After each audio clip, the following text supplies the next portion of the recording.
السلام علیکم ورحمۃ اللہ وبرکاتہ۔ ابو داؤد شریف جلد ثانی کا سبق نمبر 49، صفحہ نمبر 568، باب فی قولی تعالی وقل للمؤمنات یغضضن، یہاں سے شروع ہو رہا ہے۔ بسم اللہ الرحمن الرحیم، اللہم صلی علی سیدنا محمد وعلی آل سیدنا محمد وبارک وسلم، اللہم صلی علی محمد وعلی آلہ وعطرتہ وبارک وسلم، جزا اللہ عنا محمدا ما هو آلہ۔ باب فی قوله تعالی وقل للمؤمنات یغضضن من ابصارهن، عن ابن عباس رضی اللہ تعالی عنہما وقل للمؤمنات یغضضن من ابصارهن الآیہ فنسخ واستثنى من ذلك القواعد من النساء اللاتي لا يرجون نکاحا الآیہ۔ حضرت ابن عباس رضی اللہ تعالیٰ عنہما سے روایت ہے کہ آیت کریمہ وَقُلْ لِلْمُؤْمِنَاتِ يَغْضُضْنَ مِنْ أَبْصَارِهِنَّ، یہ آیت، اس آیت کے حکم سے ان بڑی عمر کی بوڑھی عورتوں کو منسوخ اور مستثنی کر دیا گیا جنہیں نکاح کی امید نہ رہی ہو۔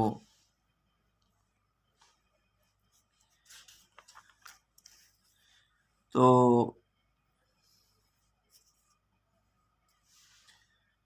یہ حضرت ابن عباس رضی اللہ عنہما نے اس میں دو آیتوں کے حکم کی وضاحت فرمائی ہے۔ ایک سورۃ النور کی آیت نمبر 31 میں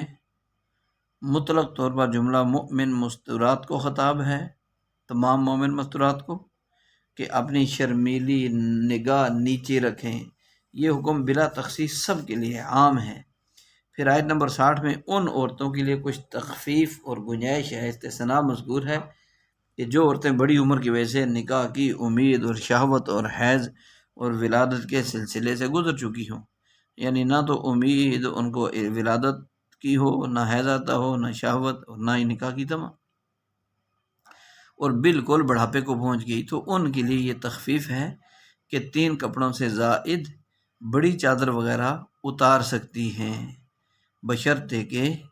ان کا مقصد زینت کا اظہار نہ ہو۔ اور اس سے یہ بات واضح ہوئی کہ بوڑھی عورتوں کے لیے کچھ تخفیف ہے، لیکن بالکل ہی ننگے سر اور ایک مردوں کی طرح جو ہے وہ بالکل ہی بے شرم ہو کر مردوں میں آنا جانا مناسب نہیں ہوگا، کہ شیطان اور شر کی کوئی خبر اور وقت مقرر نہیں ہوتا گمراہ کرنے کا۔ تو یہ باب بھی احیاء اور حجاب کے متعلق ایک آیت سے ہی قائم کیا گیا، جس کا خلاصہ یہ ہے کہ پردہ کیجیے اور ہر وہ عمل اور لباس اور طریقہ اپنائیے جس سے آپ کی عزت آبرو مجروح نہ ہو اور وقار اور معیار میں عزت آبرو میں اضافہ ہو اور اللہ تعالی راضی ہو جائے۔ تو یغضضن یہ خبر بمعنی امر ہے کہ حیا اور عفت کا تقاضا یہ ہے کہ آنکھیں جھکائے رکھیں، آنکھیں پھاڑ پھاڑ کر دیکھنا یہ تو جانوروں کا کام ہے۔ اور من ابصارہن، یہ من تبعیضیہ ہے کہ بعض مردوں یعنی اغیار اجانب سے نظر جھکائیں، محرم کے لیے یہ حکم نہیں ہے، یعنی یہ حکم مطلق نہیں ہے، من تبعیضیہ ہے، کچھ مرد جن سے پردہ کرنا فرض ہے ان کے لیے حکم ہے۔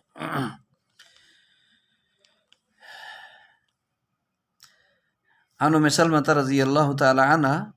قالت كنت عند النبي صلى الله عليه وسلم وعنده ميمونة رضي الله عنها فأقبل ابن أم مكتوم رضي الله عنه وذلك بعد أن أمرنا بالحجاب فقال احتجبا منه فقلنا يا رسول الله أليس أعمى لا يبصرنا ولا يعرفنا فقال النبي صلى الله عليه وسلم أفعميا وَأَنْ أَنْتُمَا أَلَسْتُمَا تُبْصِرَانِهِ او کما قال صلی اللہ علیہ وسلم۔ حضرت میں سلمہ رضی اللہ تعالی عنہ سے روایت ہے، وہ کہتی ہیں کہ میں رسول پاک علیہ السلام کے پاس تھی اور حضرت میمونہ رضی اللہ تعالیٰ عنہ بھی آپ علیہ السلام کے پاس تھی کہ ابن ام مکتوم رضی اللہ تعالیٰ عنہ آئے، اور یہ حکم پردہ کا حکم نازل ہونے کے بعد کا واقعہ ہے، پردے کا حکم نازل ہونے کے بعد کا واقعہ ہے۔ فقال، تو نبی صلی اللہ علیہ وسلم نے فرمایا کہ تم دونوں ان سے پردہ کر لو، احتجب، تم دونوں ان سے کیا کر لو؟ پردہ کر لو۔ تو ہم نے عرض کیا اللہ کے رسول الیس اعمی لا یبصرنا، کیا وہ نابینا اندھے نہیں ہیں کہ وہ ہمیں تو نہیں دیکھ سکتے؟ یہ نابینا نہیں ہے، نہ تو وہ ہمیں دیکھ سکتے ہیں اور نہ ہی ہمیں پہچان سکتے ہیں۔ تو نبی صلی اللہ علیہ وسلم نے فرمایا کیا تم اندھی ہو؟ کیا تم انہیں نہیں دیکھتی ہو؟ امام ابو داؤد رحمۃ اللہ علیہ کہتے ہیں کہ یہ نبی علیہ السلام کی ازواج مطہرات کے لیے خاص تھا، کیا تمہارے سامنے نہیں ہے؟ تو آگے اگلی حدیث میں ہے عن عمر ابن شعیب عن ابی عن جدی عن نبی صلی اللہ علیہ وسلم قال اذا زوج احدکم عبده امته فلینظر الى عورته، کہ اوپر والی حدیث کے ضمن میں امام ابو داؤد فرماتے ہیں کہ نبی علیہ السلام کی ازواج مطہرات کے لیے خاص تھا، کیا تمہارے سامنے نہیں ہے عدت گزارنا فاطمہ بنت قیس کا ابن ام مکتوم کے پاس؟ کہ نبی علیہ السلام نے فاطمہ بنت قیس رضی اللہ عنہ سے فرمایا تھا تم عدت گزارو ابن ام مکتوم کے پاس، کیونکہ وہ نابینا ہیں، اپنے کپڑے تم ان کے پاس اتار سکتی ہو، یعنی غیر ضروری لباس۔ عبداللہ بن عمر بن العاص رضی اللہ تعالیٰ عنہما کہتے ہیں کہ نبی اکرم صلی اللہ علیہ وسلم نے فرمایا کہ جب تم میں سے کوئی آدمی شادی کرے اپنے غلام کی اپنی لونڈی کے ساتھ، اپنے غلام کی اپنی لونڈی سے شادی کر دے تو اس کی شرمگاہ کی طرف نہ دیکھے، اپنی لونڈی کی شرمگاہ کی طرف نہ دیکھے، کیونکہ اب نکاح کرنے کے بعد اس کی ملکیت میں دے دی۔ تو دوسری جو حدیث ہے، حدیث ثانی ابن ام مکتوم رضی اللہ عنہ والی، یہ معروف قصہ ہے ان کا، اور پردے کی عملی تعلیم کا قیمتی حصہ ہے، اور ہمیشہ کے لیے امت کی مستورات کے لیے نصیحت ہے۔ اور عورتوں کا مردوں کو دیکھنا، اللہ تعالیٰ نے سورۃ النور میں فرمایا قل للمؤمنین یغضوا من ابصارہم وقل للمؤمنات یغضضن من ابصارہن، مردوں اور عورتوں سے کہہ دیجئے کہ اپنی نگاہوں کو جھکائے رکھیں، نیچی رکھیں۔ اس آیت کریمہ سے یہ واضح ہو رہا ہے کہ مرد اور عورت ہر ایک کو اپنی اپنی نظر کی حفاظت رکھنی چاہیے، کیونکہ نظر میں اثر ہے، نظر ہی میں مکر ہے، ایسی نظر میں بھی نظر ہے کہ آنکھ کے دیکھنے ہی سے دل ادھر کا ادھر، ادھر کا ادھر ہو جائے۔ اسے جھکانے کے لیے اللہ کا امر ہے، نظر کو جھکانے کے لیے، غیر شرعی چیزوں سے بچنے کے لیے اللہ کا امر ہے۔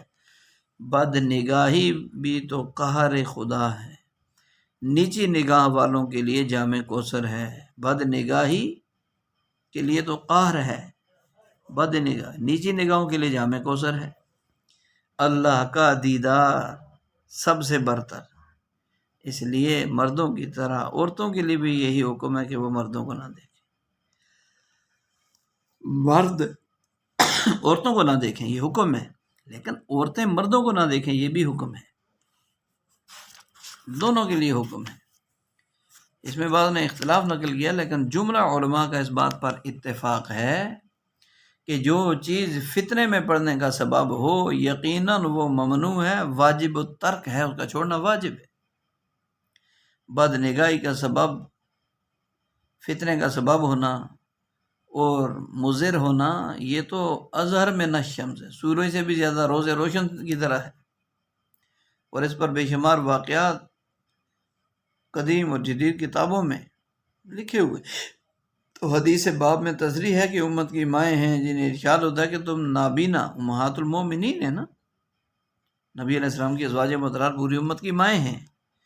ان کو بھی حکم ہو رہا ہے کہ تم نابینا سے بھی پردہ کر لو، پھر اسے نہ دیکھنے کے مسئلے کو پوچھ کر رہتی دنیا تک حل کروا دیا کہ حکم جانبین کے لیے ہے، صرف صنف واحد کو نہیں ہے کہ مردوں کو حکم دے دیا نگاہوں کی حفاظت کرو، عورتیں جدھر مرضی ہے دیکھتی پھریں، عورتوں کو حکم دے دیا نگاہوں کی حفاظت کرو، مرد جو مرضی ہے دیکھتے پھریں، ایسا نہیں، جانبین کو حکم ہے۔ حضرت علی رضی اللہ تعالیٰ عنہ کہتے ہیں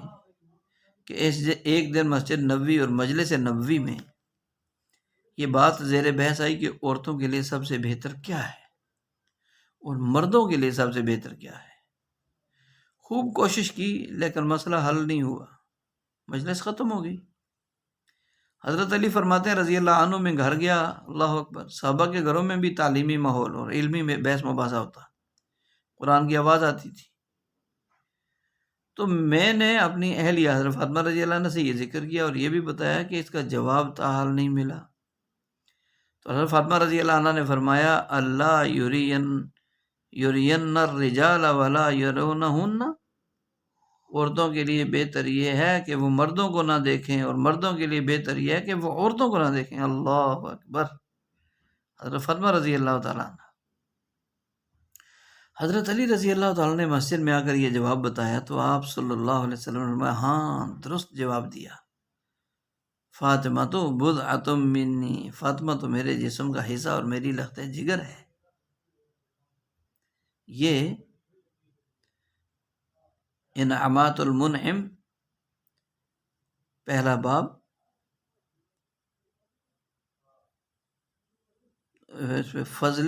فضل و فاطمہ، فاطمہ رضی اللہ عنہ کے فضائل میں یہ لکھا ہے۔ تو اس حضرت فاطمہ رضی اللہ عنہ کا قول جس کی تصدیق امام الانبیاء صلی اللہ علیہ وسلم نے خود فرمائی اور صحابہ نے، حکم ہے کہ ہر ایک اپنی نظر کی حفاظت کرے، کیا مرد، کیا عورتیں، کیا بچے، کیا بچیاں۔ افا عمیہ یہ تثنیہ کا صیغہ ہے، عمیہ یہ اعما کی تثنیہ ہے۔ آگے جو حدیث میں فرمایا کہ جو اپنے غلام کی اپنی ہی باندی سے نکاح کروا دے، شادی کروا دے، اس کی باندی کی شرمگاہ کی طرف نہ دیکھے۔ یہ باندی اپنے آقا کے لیے جب تک حلال ہوتی ہے کہ جب اس کا نکاح کسی دوسرے سے نہ کر دیا جائے۔ جب آقا نے اپنی باندی کا کسی سے نکاح کر دیا تو اب وہ اس کے لیے اجنبیہ کی طرح ہو گئی، اب یہ اس کے سطر کی طرف نہیں دے سکتا۔ اور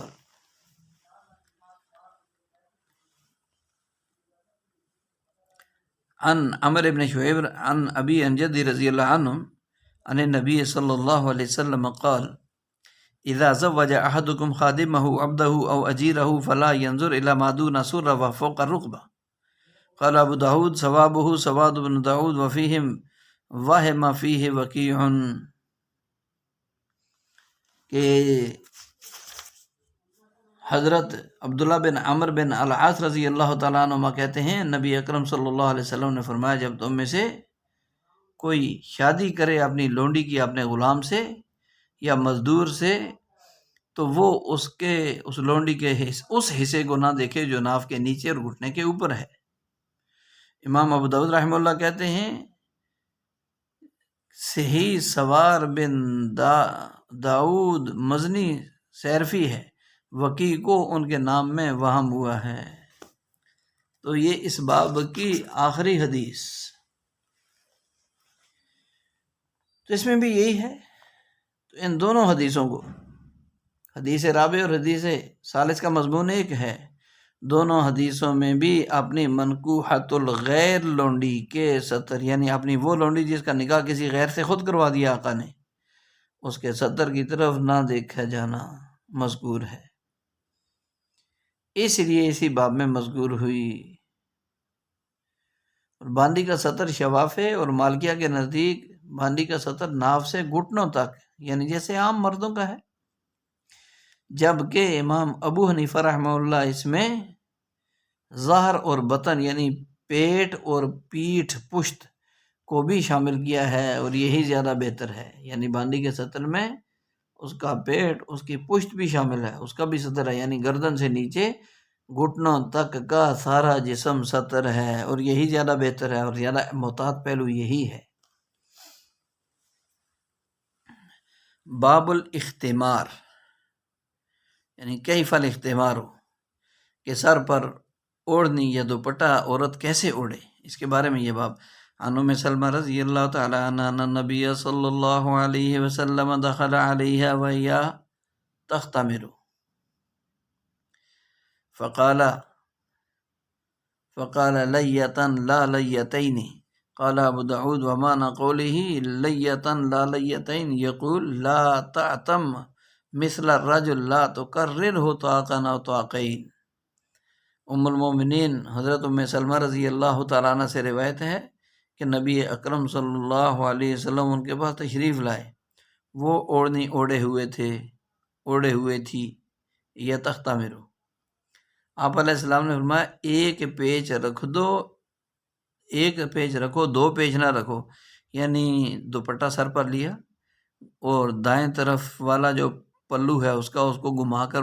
گلے کے نیچے سے نکال کر گردن کے گلے کے نیچے سے پھر سر کے اوپر دوبارہ گھما دیا، تو یہ دو پیچ ہو گئے۔ تو نبی علیہ السلام نے فرمایا لیتن لا لیتین کہ ایک پیچ رکھو، دو پیچ نہ رکھو۔ امام ابو داؤد کہتے ہیں کہ نبی علیہ السلام کے قول لیتن لا لیتین کا مراد یہ ہے کہ مرد کی طرح پگڑی نہ باندھو، لا تعتمو،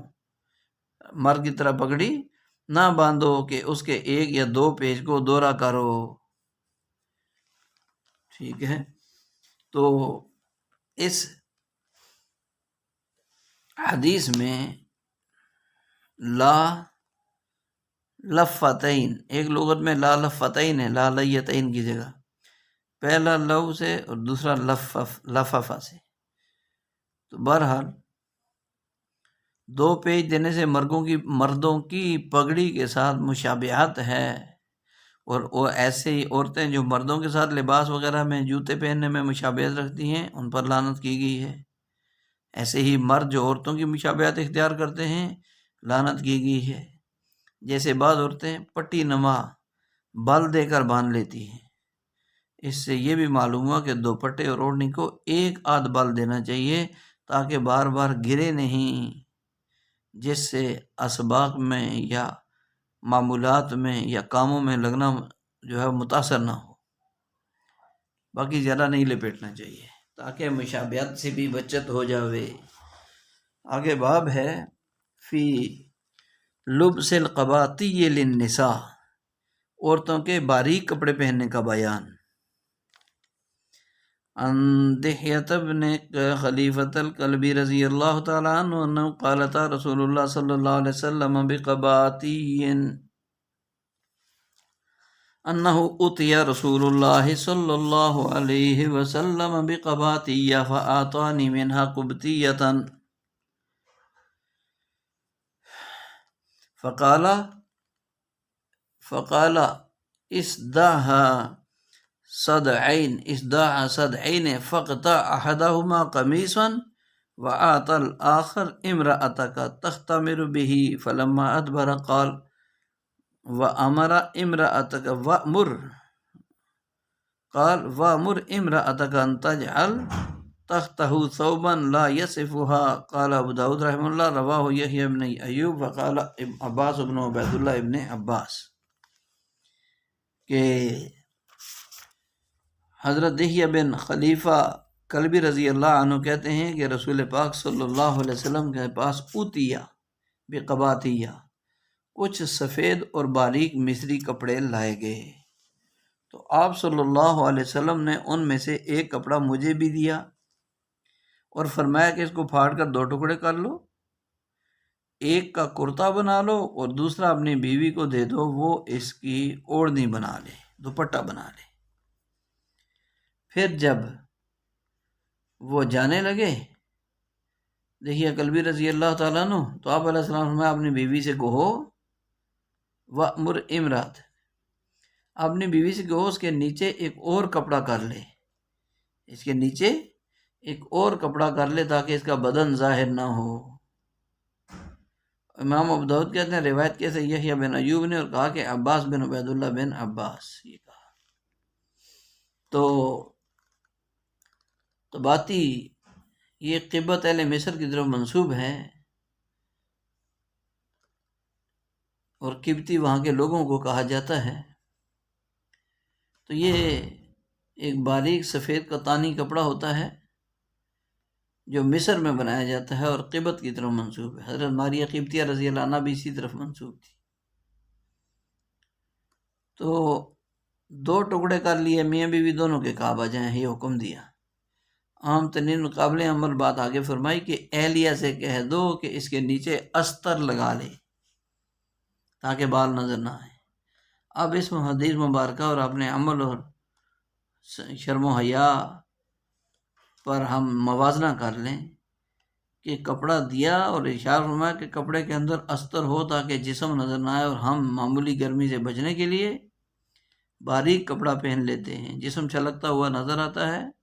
سامنے اور پیچھے سارا جسم اور اس کی رنگت اور اس کی حیت اور اس کا حالت معلوم ہوتی ہے۔ اس کے باوجود ہم اس کپڑے کو پہنتے ہیں کہ گرمی ہے، باریک کپڑا، فیشنی کپڑا۔ یہ تھوڑی سی دنیا کی گرمی سے بچنے کے لیے اللہ کی نافرمانی والا لباس پہن کر دوزخ کی گرمی کو خرید لیتے ہیں، ہمیشہ کے لیے اپنے اوپر لازم کر لیتے ہیں۔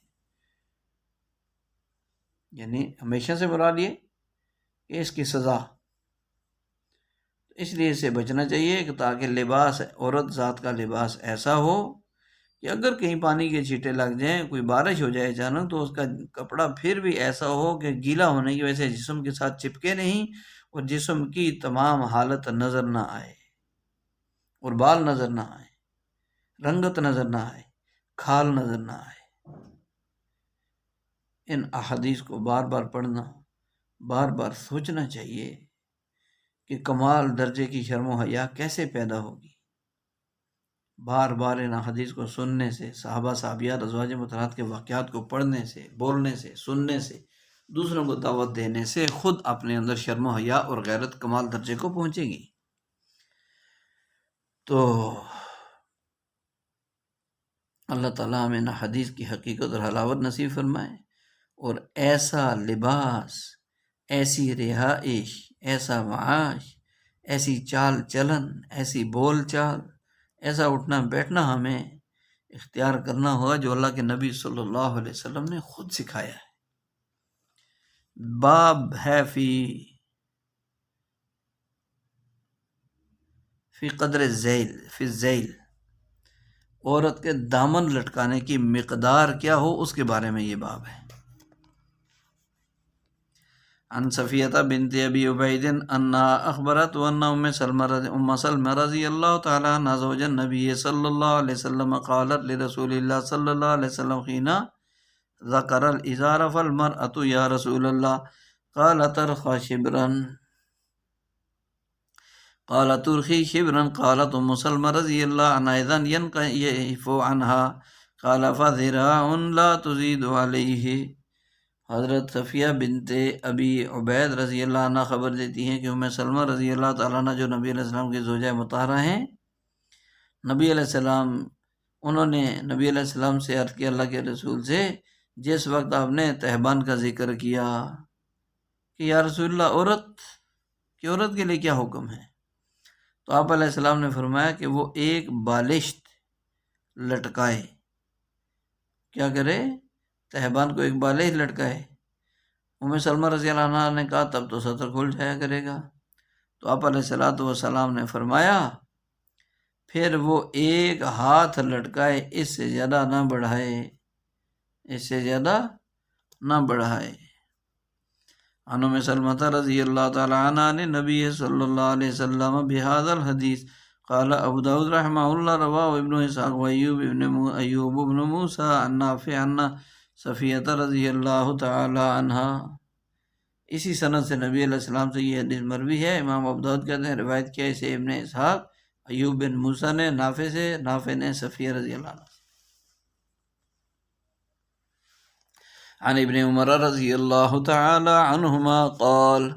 رخص رسول اللہ صلی اللہ علیہ وسلم لأمہات المؤمنین فی الزیل شبرا ثم استزدنہ فزادہن شبرا فکن یرسلن الینا فنزرع لہن ذراعا، کہ حضرت عبداللہ بن عمر رضی اللہ تعالیٰ عنہما کہتے ہیں کہ رسول پاک صلی اللہ علیہ وسلم نے رخصت دی ہے امہات المومنین کو ایک بالشت دامن لٹکانے کی، قمیض کا دامن لٹکانے کی۔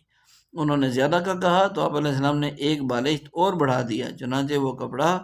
وہ کپڑے بھیجتی تو ہم ایک ہاتھ ناپ دیتے۔ لا تزید علیہ، جو پہلی حدیث میں فرمایا اس سے زیادہ اسراف اور ضیاع ہوگا، اس لیے مزید نہ بڑھائیں۔ مرد کے لیے ازار لٹکانے کی مقدار، مردوں کے لیے ازار یعنی شلوار، لنگی وغیرہ، پاجامہ، پتلون، اس کی دو مقداریں ہیں۔ ایک تو نصف پنڈلی تک، گھٹنے سے لے کر نیچے پاؤں کے ٹخنے تک جو ٹانگ کا حصہ ہے، اس کو رجل کہتے ہیں، رجلن۔ اس کا پیچھے کی جو بیک سائڈ ہے جہاں گوشت والی جگہ، اس کو پنڈلی کہتے ہیں۔ تو نصف پنڈلی تک مردوں کے لیے شلوار اور قمیض کا لے جانا مستحب ہے، اور دوسرا یہ ہے کہ ٹخنوں کے قریب تک یہ بھی جائز ہے، لیکن شرط یہ ہے ٹخنوں کے قریب شلوار یا کرتے کا ہونا کہ ٹخنے کھلے رہیں۔ یہ پیچھے بھی باب فی قدر موضع الازار میں گزر چکی ہے یہ حدیث اور اس کی وضاحت۔ عورت کے لیے حکم یہ ہے کہ وہ ٹخنے چھپا لے، یعنی اپنی شلوار پاجامہ اتنا نیچے رکھے کہ اپنے ٹخنے چھپے رہیں۔ اور عورت کے لیے بھی ازار اور قمیض کا جو لٹکانا ہے وہ دو مقداریں ہیں، اس کی دو صورتیں۔ پہلی صورت یہ کہ اگر مردوں کی مقدار اول یعنی نصف پنڈلی سے زیادتی شمار کر لے تو ایک ہاتھ ہو،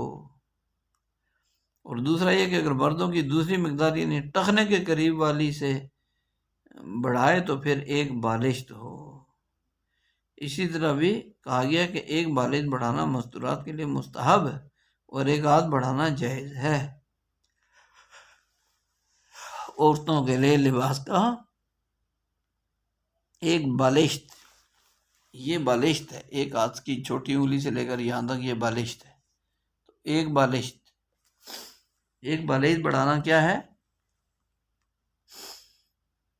یہ ہے مستورات کے لیے مستحب،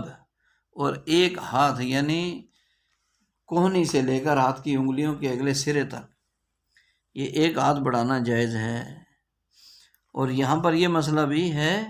کہ عورت کے قدموں کا اوپر والا حصہ ظہر القدم نماز میں ڈھانپنا چاہیے یا نہیں۔ عورت کے پاؤں کا اوپر کا حصہ انگلیوں سے پیچھے جو ہوتا ہے، یہ والا حصہ ظاہری جو نظر آتا ہے، یہ نماز میں ڈھانپنا چاہیے یا نہیں؟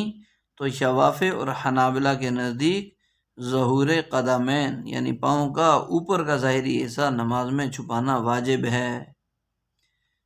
جبکہ حنفیہ اور مالکیہ کے نزدیک قدمین کا اوپر کا حصہ پشت یہ سطر نہیں ہے، نہ اس کو ڈھانپنا لازم ہے۔ اب تقریباً چاروں مسالک میں قول ثانی پر ہی عمل ہوتا ہے، یعنی حنفیہ اور مالکیہ والے قول پر۔ تو ہمارے نزدیک نہ ڈھانپنا معمول بھی ہی ہے، اس پر عمل ہو رہا ہے اور یہی درست ہے۔ ہاں، ٹخنے جو ہے وہ نماز میں ظاہر نہ ہوں، ٹخنے نماز میں ظاہر نہ ہوں۔ اور حدیث ثالث جو ہے وہ کیا ہے کہ اس میں ازواج مطہرات کا مقولہ ہے کہ اس مسئلے کو سننے کے بعد عام عورتیں ہمارے پاس بیٹھتی فنزرع لہن، یہ ازواج مطہرات کا مقولہ ہے کہ اس مسئلہ کو سننے کے بعد عام عورتیں ہمارے پاس کپڑا بیچتی، ہم انہیں ناپ کر بنا دیتی۔ یہی راجح ہے، قابل ترجیح یہ کہ ازواج مطہرات ہماری طرف بیچتی، ہم مجلس رسول سے قاصد کو ناپنے کے لیے بانس دیتے جو ایک ہاتھ ہوتا، پھر وہ اس سے ناپ لیتی۔ تو اس طرح ناپ کے جن لوگوں کو احکامات پر چلنے کی فکر ہے، دیکھیں صحابہ کی عورتیں، مسلمانوں کی عورتیں ازواج مطہرات کے پاس بھیجتی ہیں کہ ہم کپڑا کہاں تک لمبا بنوائیں۔ اور آج بے فکری کا دور، مستی کا دور، خر مستی کا دور کہ کسی سے پوچھنے کی ضرورت ہی نہیں محسوس ہوتی، حالانکہ اس وقت تو نبی صلی اللہ علیہ وسلم کی صحبت کا دور چل رہا ہے، آپ علیہ الصلوۃ والسلام موجود ہیں ان لوگوں میں، پھر بھی ایک ایک قدم، ایک ایک لمحہ، ایک ایک سانس پوچھ کر، اور یہاں آج پوچھنے کی اہمیت ہی نہیں، پوچھنا ضرورت نہیں، ہر آدمی خود مفتی، خود مولوی، اپنا فیصلہ خود۔ تو ایسا نہیں ہونا چاہیے۔ ہماری زندگی کا تعلق جو ہے وہ ہماری صبح و شام، ہمارا دن رات، ہمارا پہننا اتارنا، ہمارا اوڑھنا بچھونا، ہمارا کمانا اور لگانا، اور ہمارا گھر سے نکلنا اور واپس آنا، راہوں پر چلنا، ہمارے صبح و شام ہر معمول اللہ رسول کی مرضی اور منشا کے مطابق ہونا چاہیے، اور اللہ رسول کی مرضی اور منشا کے ساتھ جوڑنے کے لیے قرآن و حدیث ہیں، قرآن و حدیث سے پوچھ کر، اور قرآن و حدیث سے ہر بندہ اپنی مرضی سے اگر وہ دیکھے گا ظاہر عبارت و ترجمہ اور اس پر عمل شروع کر دے گا تو یہ گمراہ ہو جائے گا۔ قرآن و حدیث کو اپنی زندگی میں لانے کے لیے قرآن حدیث والوں سے تعلق ضروری ہے، اور وہ مفتیان حق اور علماء حق ہیں، ان کے ساتھ ہمارا اپنے محرم مردوں کے ذریعے تعلق اور واسطہ ہو، اپنے معمولات کو پوچھ کر ساری زندگی کے لیے کرنا ہماری ذمہ داری اور ضرورت بن جاوے۔ یہ ہمارے پڑھنے کا مقصود۔ پڑھائی سے زیادہ، امتحان میں پاس ہونے سے زیادہ عمل کی ضرورت ہے، کہ یہ دو امتحان ہیں، ایک تو وفاق کا امتحان، ایک ادارے کا امتحان، ایک ہے قبر کا امتحان، پیپر آؤٹ ہو چکا ہے من ربو کو، اور ایک محشر کے میدان کا پیپر آؤٹ ہو چکا ہے، اس کی تیاری کے لیے سیکھنا سکھانا ہو رہا ہے۔ ساری محنت اس امتحان کی تیاری کے لیے ہے۔ اللہ ہمیں تمام مسلمانوں کو اس کی سمجھ اور قبولیت نصیب فرمائے۔ اگلا باب ہے فی اوہب المیتہ، مردہ جانوروں کی کھال کے بارے میں یہ باب ہے۔ عن ابن عباس رضی اللہ تعالی عنہما قال مسدد ووهب عن میمونة رضی اللہ عنہ قالت اودی لمولات لنا شاة من الصدقة فماتت فمر بها النبي صلی اللہ علیہ وسلم قال الا دبغتم إهابها فاستمتعتم به فقالوا یا رسول اللہ انها میتة قال انما حرام اکلها، کہ حضرت ام المومنین میمونہ رضی اللہ عنہ کہتی ہیں میری آزاد کردہ وہ ایک لونڈی کو صدقہ کی بکری ہدیہ میں ملی، صدقہ کی بکری ہدیہ میں ملی، تو وہ بکری مار گئی۔ اس کے پاس سے نبی صلی اللہ علیہ وسلم اس لونڈی کے پاس سے گزرے، تو اس کے پاس سے گزرے تو نبی علیہ السلام نے فرمایا کہ اس کی کھال کو دباغت، بکری کے پاس سے گزرے دباغت دے کر اس سے نفع کیوں نہیں اٹھاتے؟ اس بکری کی کیا تم نے دباغت کیوں نہیں دی اس بکری کی کھال کو کہ تم اس سے نفع اٹھا لیتے؟ تو لوگوں نے عرض کیا کہ وہ تو اللہ کے رسول وہ تو مردار ہے، وہ تو مردار ہے۔ تو آپ علیہ السلام نے فرمایا کہ اس کا کھانا حرام ہے، یعنی اس کی کھال سے تو فائدہ اٹھایا جا سکتا ہے دباغت دینے کے بعد، پاک ہونے کے بعد۔ تو کچا چمڑا احاب کہلاتا ہے، جو جانور کی کھال چمڑا اتارتے ہیں وہ کچا ہوتا ہے، پاک نہیں ہوتا، اس کو احاب کہلاتا ہے۔ جب دباغت ہو جائے پھر احاب کا اطلاق نہیں ہوتا، پھر اس کی آگے وضاحت آ رہی ہے۔ تو چمڑے کا پاک ہونا یہ اس کی وضاحت یہاں بتا رہی ہے۔ معقول اللحم، جن جانوروں کا گوشت کھایا جاتا ہے ان کو کہتے ہیں معقول اللحم، اور حلال جانوروں کا چمڑا بالاتفاق طاہر اور پاک ہے، اور رنگنے اور صفائی کے بعد استعمال میں لانا درست، یعنی خود پہلے دیسی طور پر لوگ نمک لگا کر 2-4 دن چھوڑتے تھے، پانی ختم ہو جاتا، چھچڑے وغیرہ اس کا گوشت کاٹ لیتے، پھر اس کے بعد اس کو دھوپ میں ڈال دیتے، وہ خشک ہو جاتا، پاک ہو جاتا، بدبو ختم ہو جاتی، ٹھیک ہے۔ تو وہ استعمال میں، لیکن آج کل تو مشینوں کا دور ہے، کیمیکل ڈالتے ہیں مشینوں میں، پاک صاف شیشہ ہو کر نکل آتا ہے، بال بھی نہیں اترتے، تو اس کو استعمال میں لانا درست ہے۔ مردار اور حرام جانداروں کے چمڑے کے بارے میں اختلاف ہے۔ احناف کے نزدیک تمام چمڑے پاک ہو جاتے ہیں سوائے خنزیر اور آدمی کے۔ خنزیر نجس العین ہونے کی وجہ سے پاک نہیں ہو سکتا، اور آدمی کی کھال وہ کرامت اور عزت اور عظمت کی وجہ سے۔ جبکہ امام مالک رحمۃ اللہ علیہ کے نزدیک تمام چمڑے پاک ہو جاتے ہیں، لیکن صرف ان کا ظاہر پاک ہوتا ہے کہ بچھا کر اس پر نماز تو پڑھ سکتے ہیں، خشک چیزیں اس میں رکھ سکتے ہیں، بند کر سکتے ہیں، بہنے والی چیزوں میں استعمال نہیں ہو سکتا کہ اس میں پانی ڈال کر وضو کرنے یا پانی لائیں تو یہ مشکیزہ بنائیں، یہ درست نہیں ہے۔ تیسرا مذہب امام شوافع کا ہے۔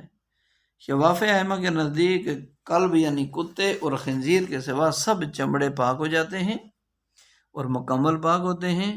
کہ خشک اور تر قسم کا ہر طرح کا استعمال درست۔ حنابلہ کے نزدیک کوئی چمڑا دباغت سے پاک نہیں ہوتا،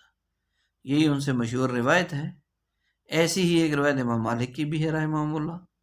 لیکن ان کی مشہور روایت وہ جو پہلے گزر گئی۔ جبکہ امام زہری رحمہ اللہ کے نزدیک مردار کی جلد بغیر دباغت کے پاک ہے، اور اصحاب ظواہر کے نزدیک تمام چمڑے ظاہراً باطناً بغیر کسی استثناء کے پاک ہو جاتے ہیں۔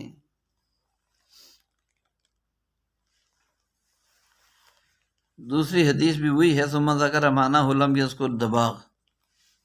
کہ اس میں دباغ کا ذکر نہیں کیا، باقی وہی حدیث ہے۔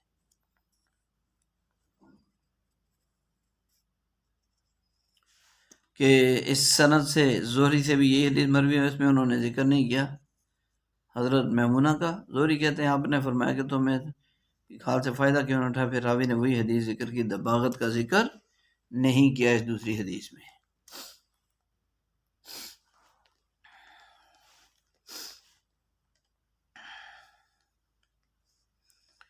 اگلی حدیث وہ یقول حدثنا عبد الرزاق قال معمر وكان زهري ينكر الدباغ ويقول يستمتع به على كل حال۔ قال ابو داود لم يذكر الاوزاعي ويونس وعقيل في حديث الزهري الدباغ، وذكر زبيدي وسعيد بن عبد العزيز وحفص بن الوليد ذكر والدباغ۔ تو یہاں بھی یہی ہے، معمر کہتے ہیں زہری دباغت کا انکار کرتے تھے اور کہتے تھے کہ اس ہر حال میں چمڑے سے فائدہ اٹھایا جا سکتا ہے۔ امام ابو داؤد کہتے ہیں کہ اوزاعی نے ذکر نہیں کیا یونس کا، اور عقیل نے زہری کی روایت میں دباغت کا اور ذکر نہیں کیا، اور ذکر کیا اس کا زبیدی، سعید بن عبد العزیز اور حفص بن ولید نے، انہوں نے دباغت کا ذکر کیا ہے، انہوں نے دباغت کا ذکر کیا ہے۔ عن ابن عباس رضی اللہ تعالی عنہ قال سمعت رسول اللہ صلی اللہ علیہ وسلم یقول اذا دبغ الاحاب فقد طہر، کہ جب کچے چمڑے کو دباغت دی جائے تو وہ پاک ہو جاتا ہے، کہ چمڑا دباغت دیا جائے تو وہ پاک ہو جاتا ہے، رسول پاک صلی اللہ علیہ وسلم نے فرمایا۔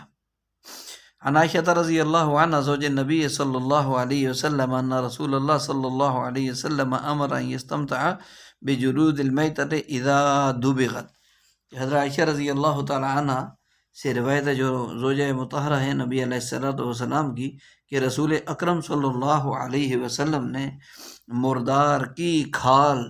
سے جب وہ دباغت دے دی جائے تو فائدہ اٹھانے کا حکم دیا، دباغت دیے جانے کے بعد فائدہ اٹھانے کا حکم دیا۔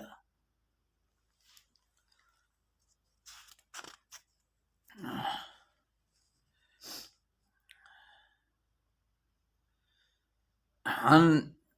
سلمۃ رضی اللہ تعالی عنہا ابن المحبق ان رسول اللہ صلی اللہ علیہ وسلم فی غزوۃ تبوک اتى على بیت فاذا قربۃ معلقۃ فسأل الماء فقالوا یا رسول اللہ انها میتۃ فقال دباغها طہورها۔ کہ سلمہ بن محبق رضی اللہ عنہ کہتے ہیں کہ رسول اللہ صلی اللہ علیہ وسلم غزوہ تبوک میں ایک گھر میں تشریف لائے تو وہاں ایک مشک لٹک رہی تھی۔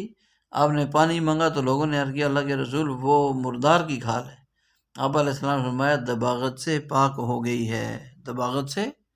پاک ہو گئی ہے،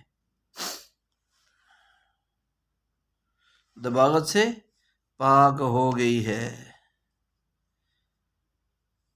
عن عبداللہ ابن مالک ابن حذافہ حدثہ عن امہ العالیہ رضی اللہ عنہ بنت سبی انہا قالت کان لی غنم بأحد فوقع فیہا الموت فدخلت فدخلت على میمونة رضی اللہ عنہ زوج النبی صلی اللہ علیہ وسلم فذکرت ذلك لها فقال لي میمونة رضی اللہ عنہ لو اخذت جلودها فانتفعت بها فقالت او یحل ذلك قالت نعم مر على رسول اللہ صلی اللہ علیہ وسلم رجال من قریش یجرون شاة لهم مثل الحمار فقال لهم رسول اللہ صلی اللہ علیہ وسلم لو اخذتم اهابها قالوا انها میتة فقال رسول اللہ صلی اللہ علیہ وسلم یطہرها الماء والقرز۔ کہ حضرت عالیہ بنت سمی کہتی ہیں سبی کہ میری کچھ بکریاں احد پہاڑ پر تھی اور مرنے لگی تو میں حضرت میمونہ رضی اللہ تعالیٰ عنہ کے پاس آئی جو نبی صلی اللہ علیہ وسلم کی زوجہ محترمہ ہے، اور ان بکریوں کے مرنے کا قصہ ان سے ذکر کیا تو حضرت میمونہ رضی اللہ تعالیٰ عنہ نے مجھ سے فرمایا کہ لو اخذت جلودہا کہ اگر تم ان کی کھالوں سے فائدہ اٹھاتی تو پھر ان کی کھالوں کو لے لیتی اور ان سے فائدہ اٹھاتی۔ تو میں بولی کیا یہ درست ہے، کیا یہ درست ہے؟ تو انہوں نے کہا کہ ہاں رسول اللہ صلی اللہ علیہ وسلم کے پاس سے قریش کے کچھ لوگ گزرے جو کہ بکری، ایک مری ہوئی بکری کو گدھے کی طرح گھسیٹتے ہوئے، قریش کے کچھ لوگ گزرے مری ہوئی بکری کو گدھے کی طرح گھسیٹتے ہوئے، تو رسول پاک صلی اللہ علیہ وسلم نے ان سے فرمایا لو اخذتم احابہا اگر تم اس کی کھال کو لے لیتے، تو لوگوں نے عرض کیا کہ یا رسول اللہ وہ تو مری ہوئی ہے یعنی مردار ہے، تو رسول پاک علیہ السلام نے فرمایا کہ پانی اور بیر کے پتے اسے پاک کر دیں گے، بیر کے پتے اس کو قرض، بیر کے پتے اس کو کیا کر دیں گے، پاک کر دیں گے۔ تو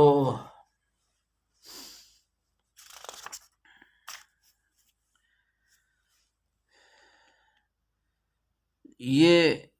جو ہے بیر جو ہے 7ویں حدیث میں قرض، قاف اور را دونوں پر فتح کے ساتھ ہے قرض، یہ ایک درخت ہے جس کی چھال سے چمڑے رنگے جاتے تھے۔ ہمارے ہاں شہروں میں پرانا طریقہ یہی تھا کہ کیکر کی چھال پانی میں بھگوئے رکھتے تھے یا نمک لگاتے تھے، پھر اسے چمڑا رنگتے تھے، تو جس سے نجاست اور رطوبت زائل ہو جاتی تھی اور رنگ بھی چڑھ جاتا تھا۔ اب اکثر دوائیں استعمال ہو رہی ہیں، اس کی جگہ کیمیکل وغیرہ ڈالے جاتے ہیں، ان میں یہ استعمال ہوتا ہے۔ سبحان ربک رب العزت عما یصفون وسلام علی المرسلین والحمد للہ رب العالمین۔